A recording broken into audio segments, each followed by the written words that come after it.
We want to give a very special thanks to Mattel for sending this to us as a free gift. Star Wars.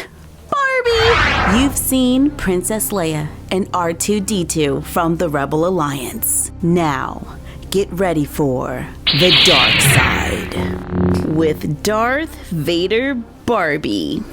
Okay, I'm gonna say it. This girl is bad. Pre-order available at Barnes & Noble for $99.99. Will be available on November 15th, 2019. She is $100 at barbie.mattel.com. For pre-order, available to ship on November 18th, 2019. On Amazon, some of the prices have already gone up. This doll is from the Gold Label collection, with no more than 21,200 produced worldwide. This product is intended for adult collectors and is not intended for children under 14 years of age. Inside, we will find a doll stand, and a certificate of authenticity. The outside of the box is red. There is a drawing of Darth Vader's helmet on one side, and it says Star Wars Barbie on the other. On the back of the box, there is the symbol for the Galactic Empire, signifying their imperial control. Then we have the same text that is on the other two boxes. Remove the plastic sleeve to open the front of the box.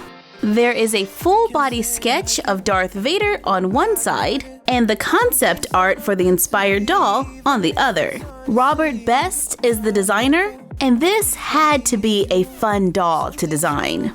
I mean, you get to take Darth Vader and turn him into a fashionista. Okay, let's get her out of the box for a closer look. These are somewhat difficult for me to open. These little tabs are like in place and they don't want to move. They designed this box so it can never be opened. But you know me, I gotta open everything. And I'm trying really hard not to destroy the box. See, I already ripped it there. No! Okay, we got it. Here is the certificate of authenticity. It's printed on cardstock, says Gold Label, Darth Vader. This certifies that your Star Wars Darth Vader Barbie doll was created through the collaborative efforts of designers and artists at Mattel. Out of the box, we had to change the background because she totally blended in. She comes dressed with a very long cape. It is held on with a thick elastic.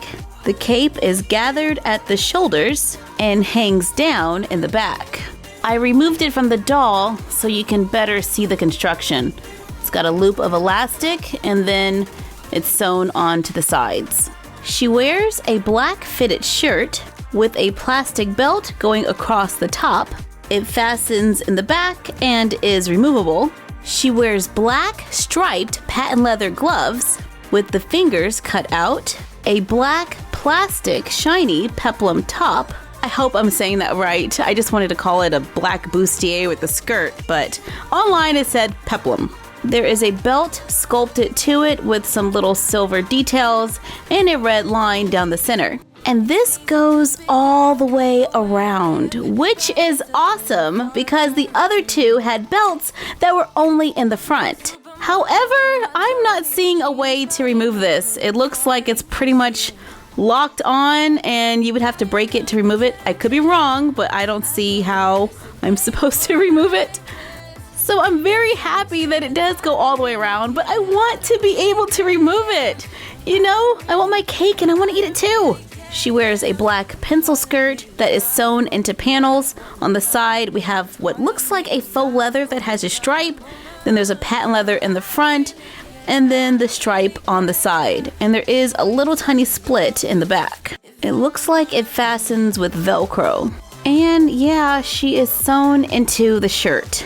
She wears black leggings that stop just above the ankle, black knee-high boots with a red stripe. She has a large silver and black necklace. It's kind of like a really thick choker, a control panel purse, and a pair of black glasses. Those are some pretty awesome Darth Vader glasses, but we're gonna remove them so we can see her eyes. Oh wow, she's got that Sith stare down packed. She has silver and brown eyeshadow, black eyebrows, nice black eyeliner, and a red lip. There's a lot of product in that hair. It's pretty crunchy. Her fingernails are painted red. She's on the model Muse body with 2 bent arms. Whoa, check out the sides of those glasses. I just noticed how cool they are. With this body, she has the basic 5 points of articulation with movement at the head, shoulder, and hip. But she's on the doll stand, so it's a little restrictive. She has the same doll stand as Princess Leia and R2-D2, and definitely looks like a force to be reckoned with. Overall, I am loving that pencil skirt, and I'm loving the face and the dark hair. I think she's a very pretty doll. However, I would have liked for all of the clothing to be removable. But this is an adult collector doll, so many of them will stay in their boxes, in which case you don't need the clothes to be removable. At last, here are all 3 Barbie Star Wars dolls together. R2-D2, Princess Leia, and Darth Vader. I really love R2-D2's hair color and her jacket. I love the face sculpt for Darth Vader and those red lips and the pencil skirt. And Princess Leia's makeup is soft and beautiful. I am an adult doll collector and a huge sci-fi geek, so this collection is definitely a must-have for me. Let us know in the comments down below if you think this is a buy or a pass. Thank you for joining us while we took a look at the Star Wars Barbie dolls. Check out our review for Princess Leia and R2-D2 on our channel. Like, comment, share, and subscribe. Don't forget to ring the bell and follow us on Instagram at MyFroggyStuff and the Frog Vlog. May the Force be with you, and we'll see you next time for another Unbox Daily. And that's our collection for now.